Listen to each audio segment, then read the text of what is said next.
안녕하세요.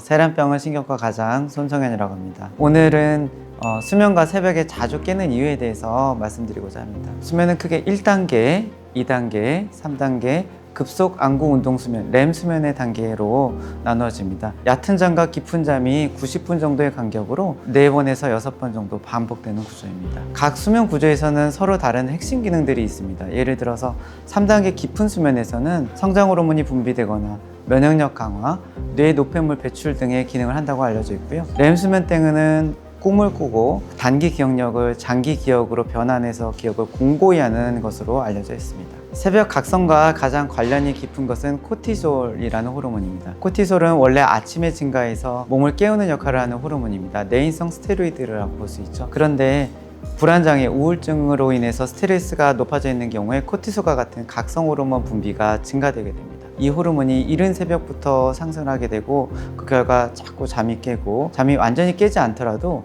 각성 호르몬으로 인해서 뇌파의 각성이 일어나게 되고 결국은 얕은 수면에만 머무르게 되거나 불면증에 시달리게 됩니다. 수면은 생활 리듬에 영향을 많이 받습니다.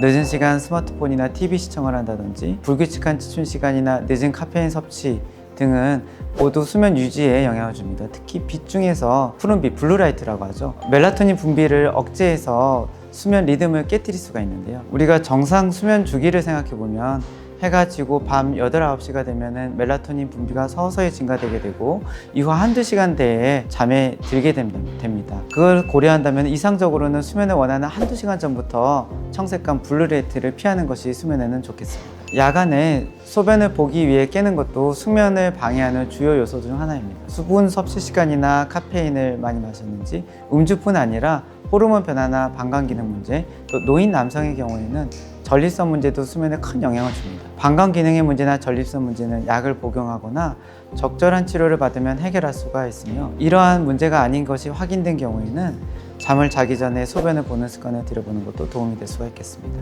수면 무호흡과 코골이가 있으면 자는 동안 호흡이 반복적으로 끊기면서 뇌가 계속 깨게 됩니다.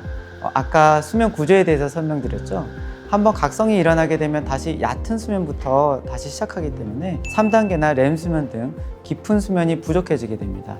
이 과정이 반복되게 되면 결국 얕은 수면 위주로 자게 됩니다. 그래서 깊은 수면에서 이루어지는 핵심 기능들이 안 되게 됩니다. 심한 경우에는 잠을 자도 특징적으로 아침에 깨어나지 않고 아침에 머리가 깨지듯이 아프고 어지럽거나 낮 동안 졸림이 심한 경우가 있습니다. 그렇지만 거의 무증상한 경우도 많은데요. 수면 무호흡이 오랜 시간 방치될 경우에는 치매, 뇌졸중이나 심혈관 질환, 심방세동, 고혈압, 당뇨병 등의 발병 가능성이 통계적으로 유의하게 높아진다는 연구들이 있습니다. 얼핏 생각하기에 나는 코골이가 없으니까 수면 무호흡이 없을 것이라 생각할 수도 있지만 새벽에 깨는 원인 중 가장 흔한 원인 중 하나이기 때문에 새벽에 깨어서 불면이 있거나 낮에 유난히 피곤한 경우에는 수면 다원 검사를 통해서 체계적으로 확인해 보아야 합니다. 우선 이제 손쉽게 수면제나 이런 것을 드셔보시는 경우가 있는데요. 사실은 이제 수면제라는 것이 나중에 의존성도 유발할 수가 있고, 새벽에 깨는 원인들 중에서 무호흡이라든지 다른 원인들이 있는 경우에는 이것을 방치했을 때 위험성이 있기 때문에 원인을 찾아보는 노력이 필요하겠습니다. 신경과에서는 수면 다원 검사를 시행을 하게 됩니다. 제가 아까 새벽에 깨는 원인을 파악하는 것이 굉장히 중요하다고 말씀드렸는데, 새벽에 깨는 원인 중에서 제일 흔한 무호흡증에 대해서는 저희가 양압기 치료를 통해서 수면 무호흡을 원천적으로 사실 해결해 드릴 수 있습니다. 양압기 해드린 분들 중에서는 정말 잔 것 같이 잤다, 낮에 너무 개운하다 라는 말씀들을 많이 해주셨고요. 그리고 이제 새벽에 무호흡이 있는 분들 중에서는 양압기를 하고 나서 혈압이 좋아진 경우도 많이 있었고, 아침에 이제 깨지듯이 두통 때문에 깨시는 분들도 양압기 하고 나서 좋아졌다고 하시는 분들도 굉장히 많았습니다. 그리고 또 수면 중에 깰 수 있는 원인 중에서 렘 수면 장애라든지 하지 불안 증후군, 이제 자다가 다리가 가끔가다 이렇게 떨리시는 분이 있을 수 있습니다. 그래서 그런 분들 같은 경우에는 적절한 약물 치료를 통해서